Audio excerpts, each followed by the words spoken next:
Good afternoon, everyone, and welcome to what I believe is our fourth virtual town hall that we hold in partnership with the RCMP and our town bylaw enforcement department. My name is Lisa Gillingham, and I'm the Director of Community and Protective Services with the town, and I'll be guiding our session today. Before we move in too much further, I'd like to ask Sergeant Brian Muha for the RCMP to offer a land acknowledgement. Thank you, Lisa.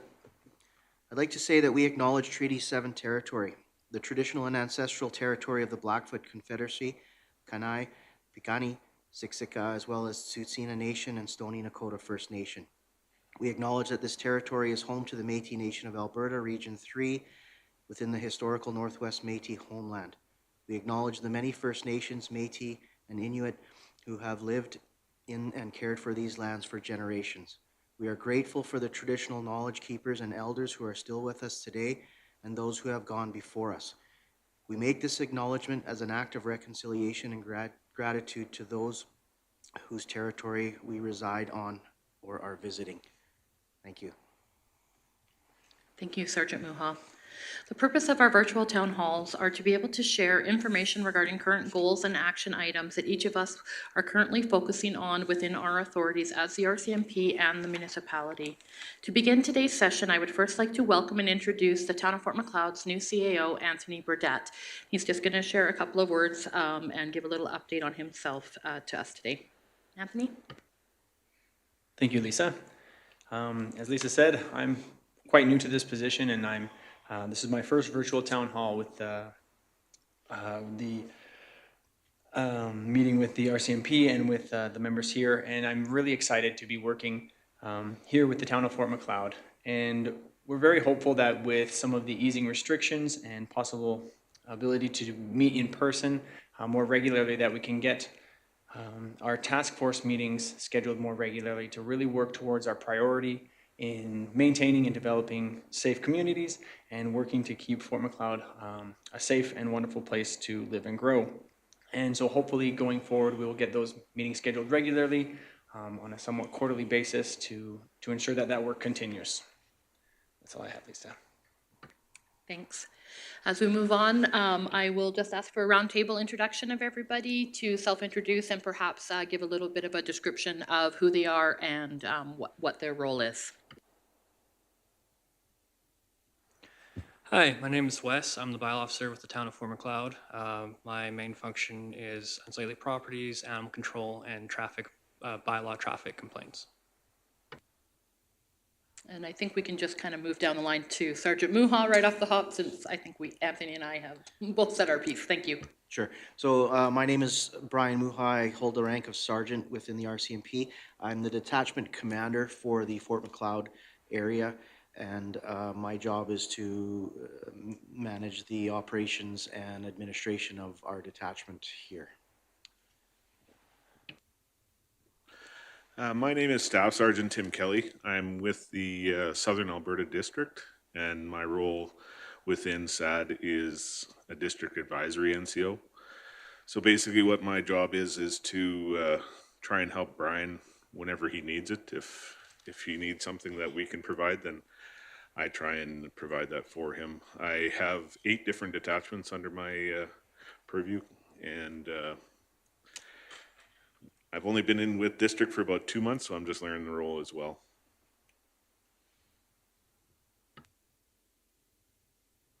And I'm Corporal Chad Hurdle. I'm new to the detachment of Fort Macleod. I'm still learning things. Been here for a couple weeks, so I'm kind of under Sergeant Muha, and we'll take things one step at a time from there. Thank you, and welcome to Fort Macleod. We will begin today's session hearing from our bylaw officer, Wes Noble, on current updates and spring happenings in the town of Fort Macleod. Yeah, so current updates for unsightly properties. Of the 27 properties that we identified, we have 21 that have been completed. We have one building demolished this year and another set for demolition later this year. And we do have 2 properties that were completed and are now repeating the process. When it comes to animal control, I would just like to remind people to get your dogs licensed, and to please ensure that if your dog is licensed, to have the tag attached to the dog. This makes it a lot easier to locate the owner right away. And the spring goals that I have set, we're going to be looking at unattached and attached trailers again, and that'll be starting in March.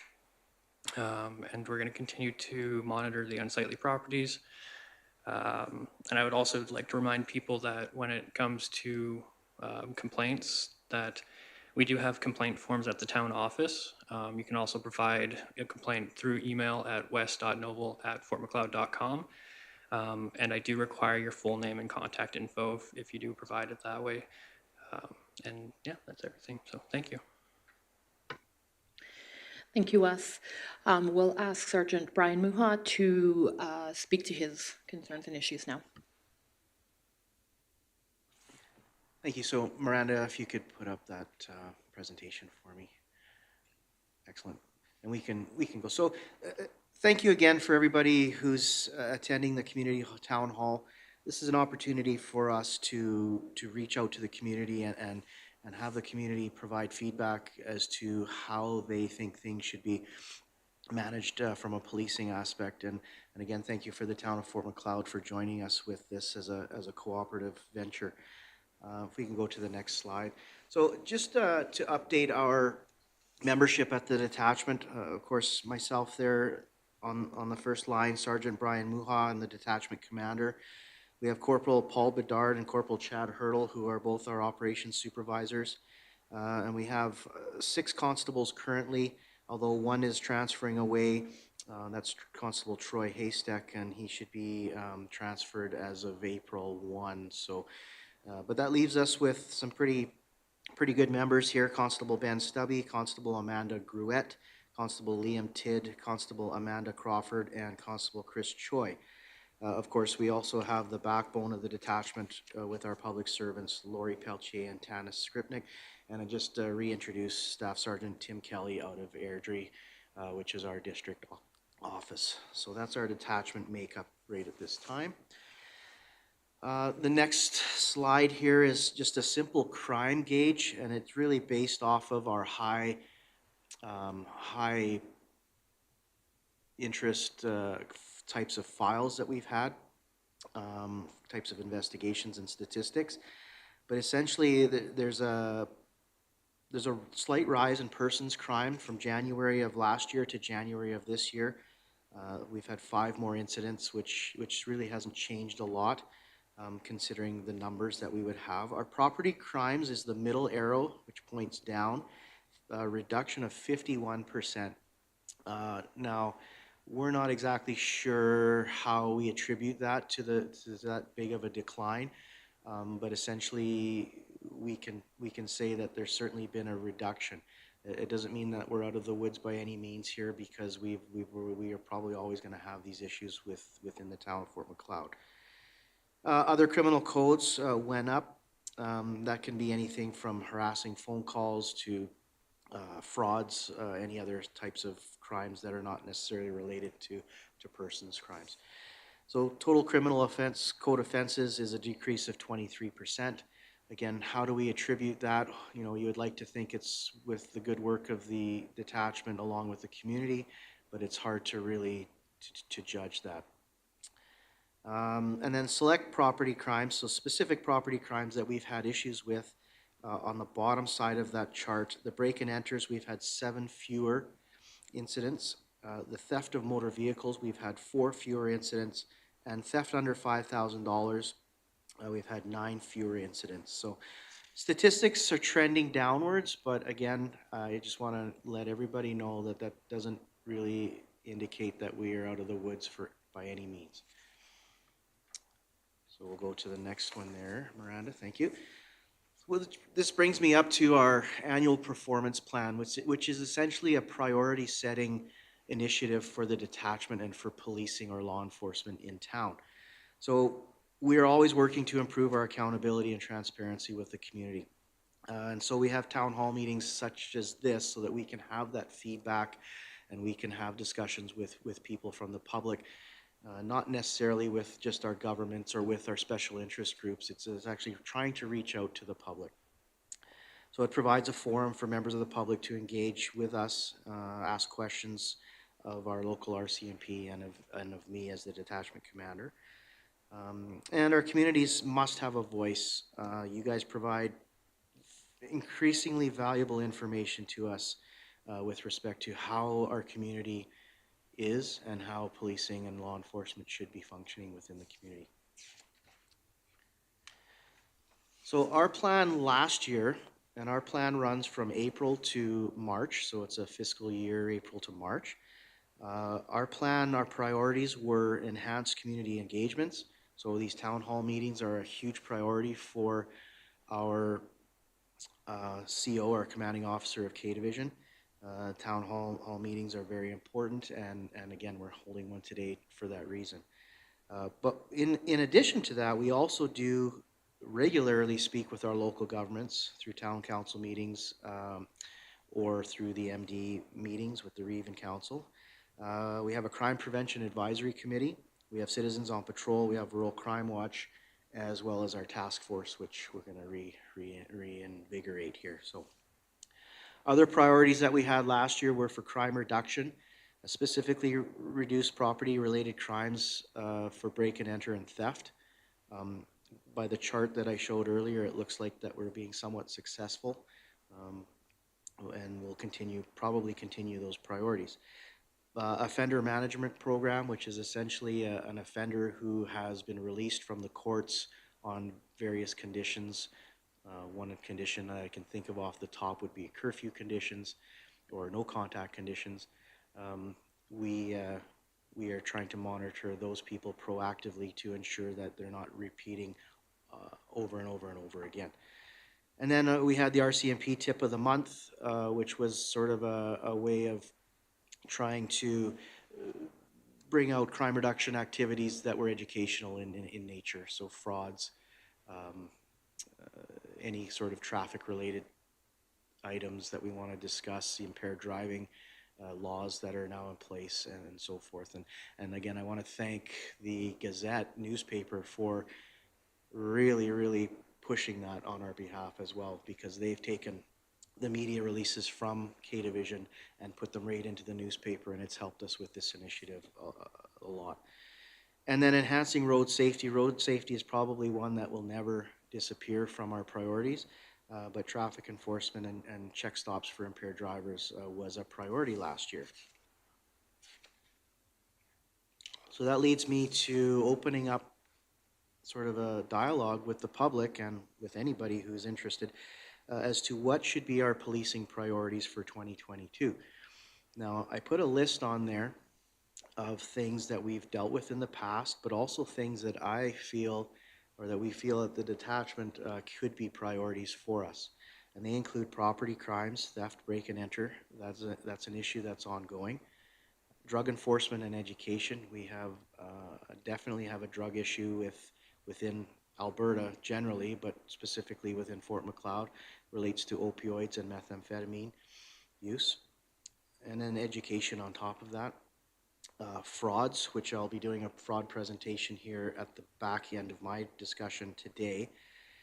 Mental health is high on our list of things that we're dealing with on a day-to-day basis.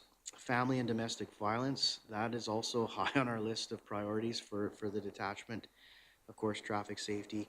And then crime reduction strategies, CPTED, which is crime prevention through environmental design. How do we design our buildings and our houses to not sort of create criminal opportunity for people to cause mischief or steal or commit other offenses. Offender management program, which I kind of mentioned earlier. And then at the end, I've put a question mark, any other priorities that we think should be discussed or at least brought to the table for us as policing in Fort Macleod.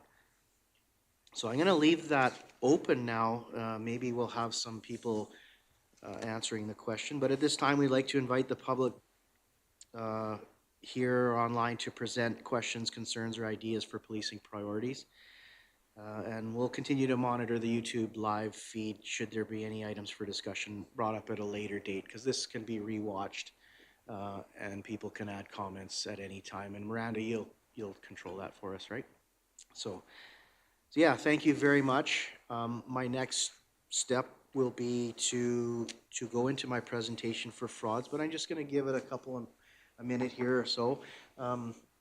Tim or Chad, if you have anything that you wanted to add to that, that would be the time.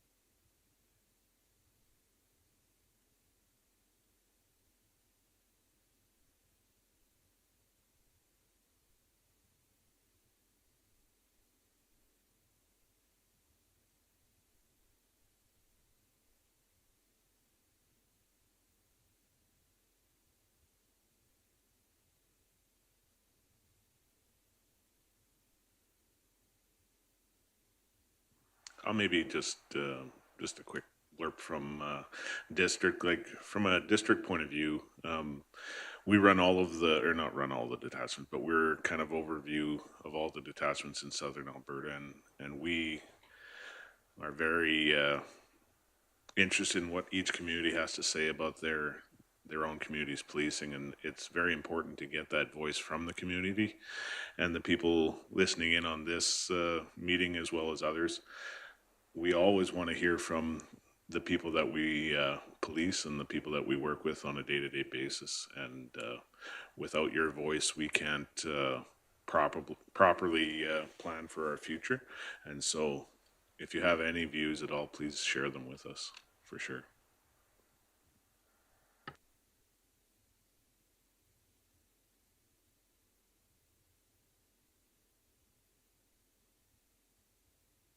Perfect.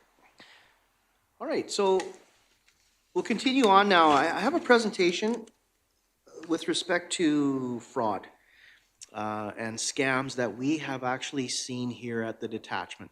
So the first thing I would like for people, or to invite people to do, is to go online, locate this little black book of scams, because it's a really, really well done document on the types of frauds that you're going to see locally and internationally and within Canada.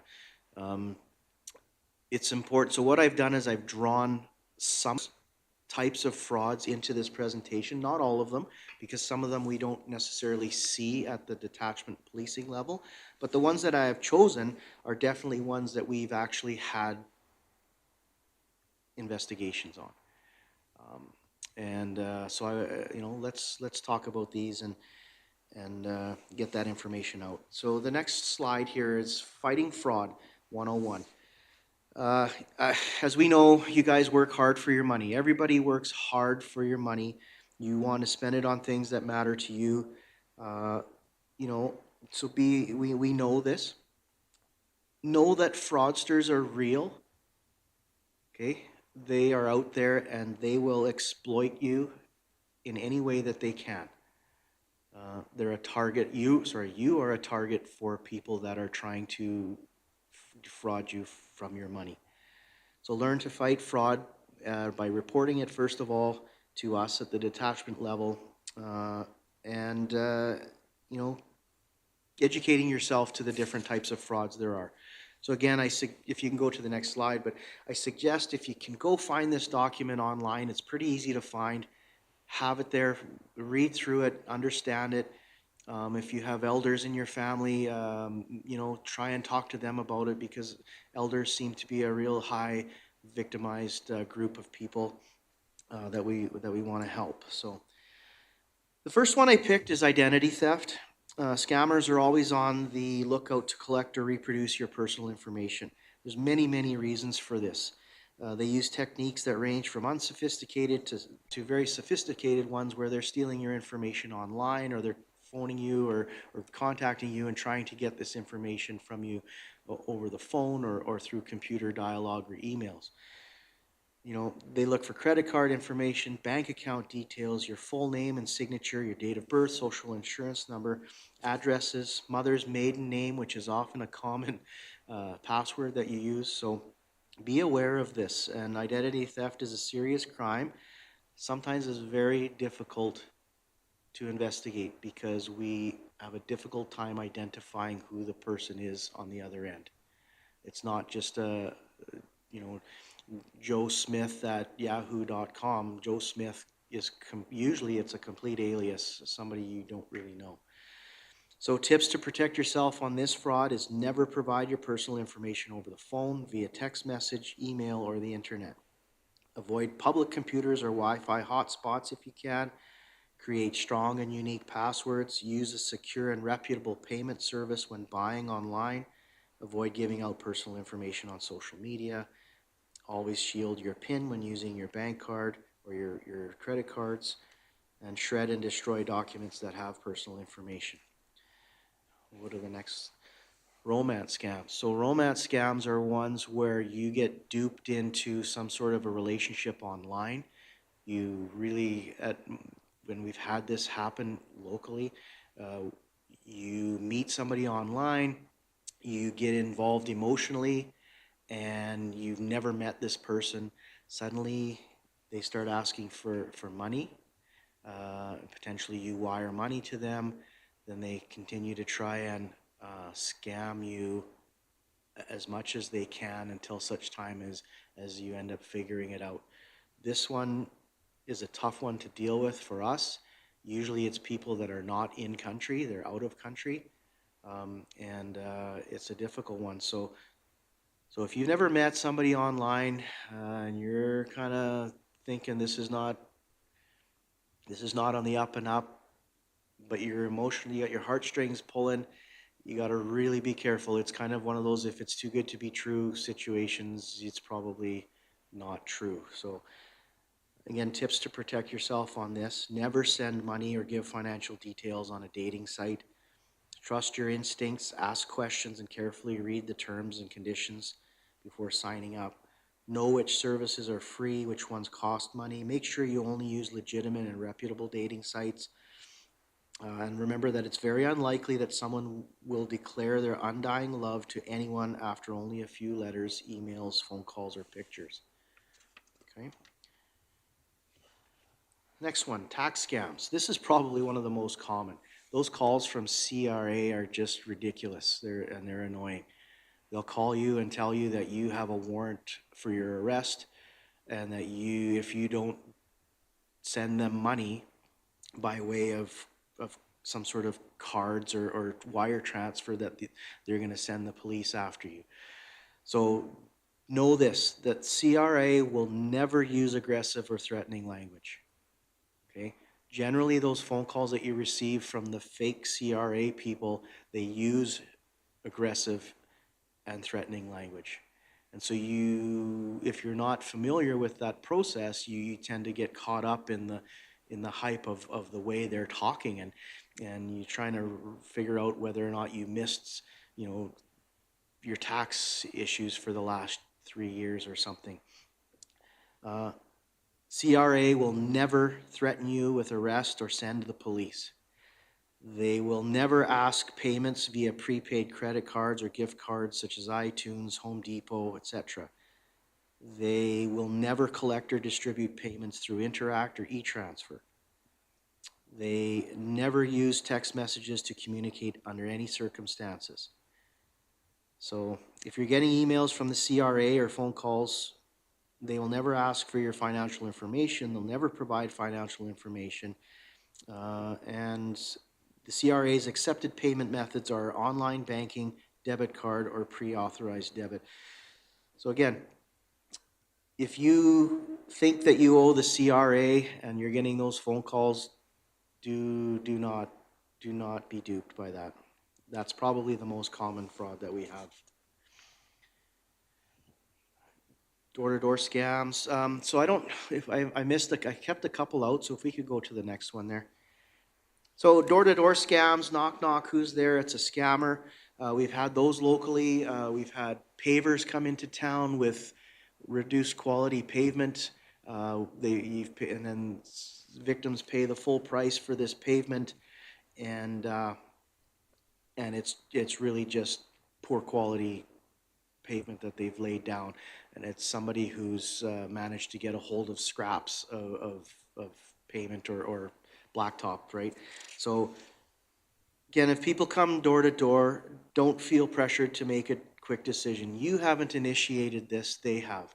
So if you haven't thought about paving, or if you haven't thought about buying a vacuum cleaner, or contributing to the local church or some sort of organization, if you haven't thought of it and somebody's coming to you first, just stop and think about it. Don't be pressured to make those decisions. Take the time to do some research on the seller and the products. Ask for a photo ID. If they're working for a genuine company, they should have an ID, photograph, and things like that. Get the name of the person and of the company or the charity they represent. Ask for the charity's breakdown of where funds are allocated, if that's the case. Never share any personal information or copies of any bills or financial statements. Only allow access to your property to people you trust, right? So now if they're in your home, there's a whole other level of potential crime that could happen, and you're potentially being targeted for. Only research before you invest. Don't sign anything away. Read the fine print. Know your rights. Contact your local consumer affairs office. Most provinces and territories have guidelines under that. So again, don't get scammed. If people are coming to your door, be extra vigilant. Extra vigilant. You haven't sought them out. They've sought you out. There's a potential there for a scam or a fraud. Emergency scams. We've actually had this as well. So emergency frauds usually target loving grandparents. And I don't want to sort of alienate or point out grandparents, but this fraud takes advantage of your emotions and to rob you of your money. So an example is that we had a call from Eastern Canada that came to our town. It came to a person who is an elderly person, and the message was from a grandchild who was apparently in custody by the police, and that the grandparent was asked to send money in order to bail them out, but they couldn't go to the local police and talk about this. Right? So they couldn't report this to, or ask, don't phone your local police, don't ask them what's going on, because they won't let me go or I'll be in trouble or something like that. And so essentially money was transferred to this unknown person.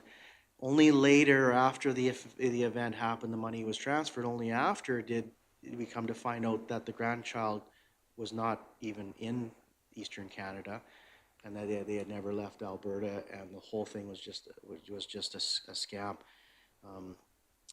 And that was a substantial amount of money. So take the time to verify the story. Scammers are counting on you, wanting to quickly help your loved one in an emergency. Call the child's parents or friends to find out about their whereabouts. Ask the person on the phone questions that only your loved one would be able to answer, and verify their identity before taking steps to help. Never send money to anybody you don't know and trust. Never give out any personal information to the caller. So that's one that we've had substantial amounts of cash. Next one. Purchase of merchandise scams. Yeah, that one's good. So I only have a couple or three left here, but online shopping is a favorite pastime for many customers. You deal with your local auction sites online, whether that's, what's the main one that people generally deal with? They buy and sell. So we have a local buy and sell. Kijiji, more, yeah, Amazon would be a reputable, I would think, other than, there's probably issues there too, but Kijiji, exactly, right? Or any sort of marketplace, local marketplace, beware, because people will buy and they will sell fraudulently. They may even say, okay, you have a trailer there that you're selling, and they'll say, I'm going to buy that, and you'll see a money that's partially transferred to you, but it's pending some sort of a, like it says here, I'll just read this one specifically because I think it's important. Yeah, it's actually on the next. It's the sale of merchandise scam. So we'll talk about that next. But fraudsters can create accounts on legitimate auction sites such as eBay or online marketplace, Kijiji, Craigslist. They'll advertise their products at a very low price, which entices you to buy. At the end of the day, you end up sending money and you don't get what it is you've purchased. It's just all complete scam. So beware of that. Buy from companies or individuals that you know by reputation. Never make a deal outside of the auction site. Beware of sellers from far away or that have limited or no reviews. Use a credit card when shopping online only because it may offer you protection and they may give you a refund through your bank. Be wary of websites that contain spelling mistakes and grammatical errors. As funny as that sounds, it's true.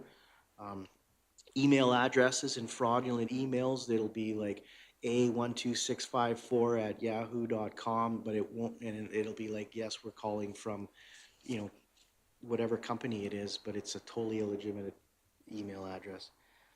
Read the refund and return policies carefully, including the fine print, and ask the supplier questions and confirm service delivery timelines and the total cost. And then the next one there, Miranda, is sale of merchandise scams. And this is the one I was trying to talk about earlier. But if you sell items online, either personally or as part of a business, you need to be careful who you're selling to because there's a risk of being targeted by tricksters who want to take your merchandise or money or both. So in one version, the fraudster will agree to buy your item without seeing it. You'll get the PayPal email money notification that claims that payment is pending. Right? Not payment is made. The catch is the notification will say that payment will only be released when you provide a tracking number for the goods, which means you've already sent it. By the time you enter the tracking number, of course, you already shipped the item, and then the payment notification is a fake, and it's just, you're losing money there. So tips to protect yourself on that one is always meet in a local public or safe place to complete an exchange. Beware of generic emails with bad grammar. Again, that seems funny, but it's true. Beware of faraway buyers who want to buy products or other items without seeing them. Verify the sender's email address. Scammers will often create addresses that are very similar to legitimate ones with just one or two different letters.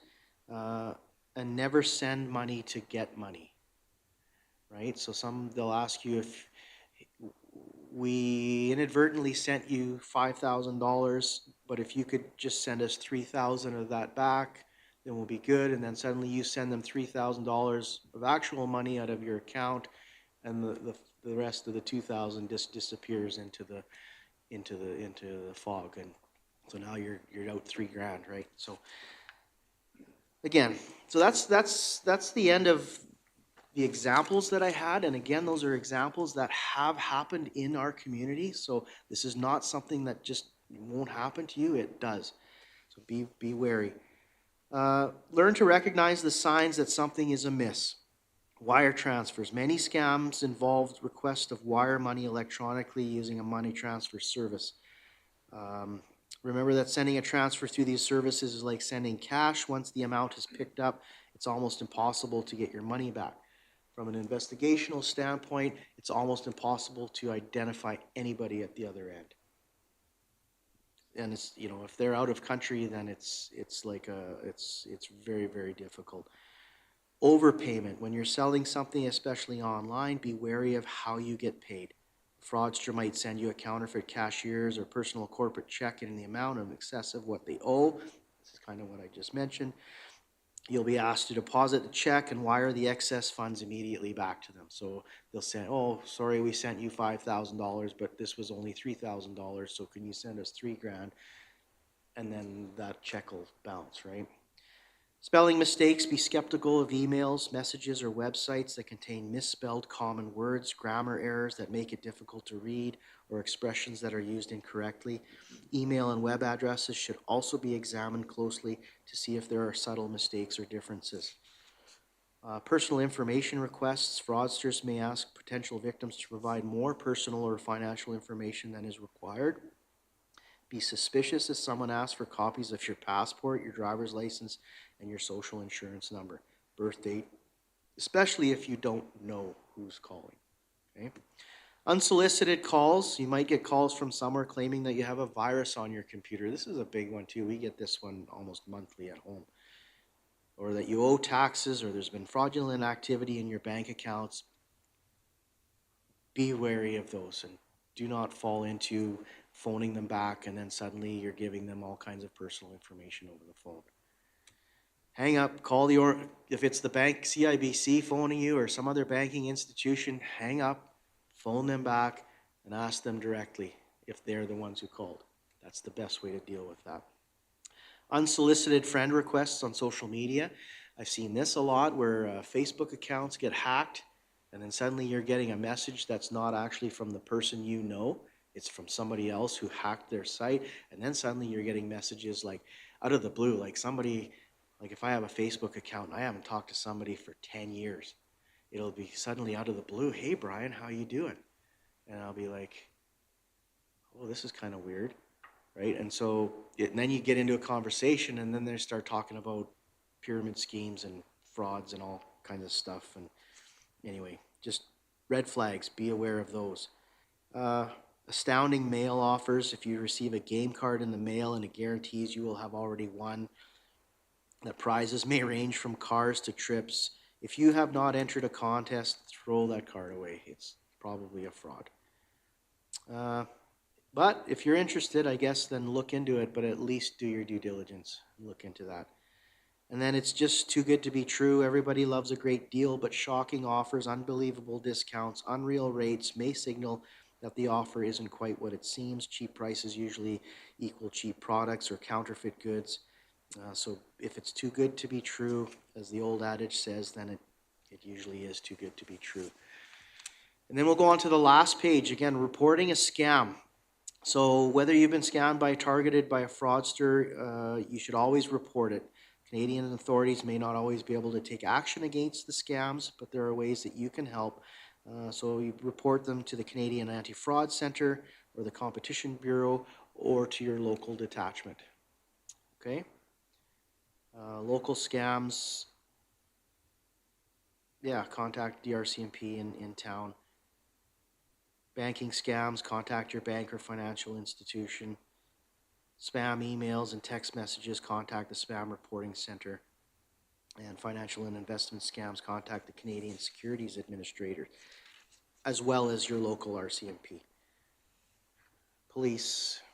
Fraud, theft, other crimes, contact the police. Identity theft, contact the police. I think that's the end of what I wanted to say here. So hopefully this helps people that are listening.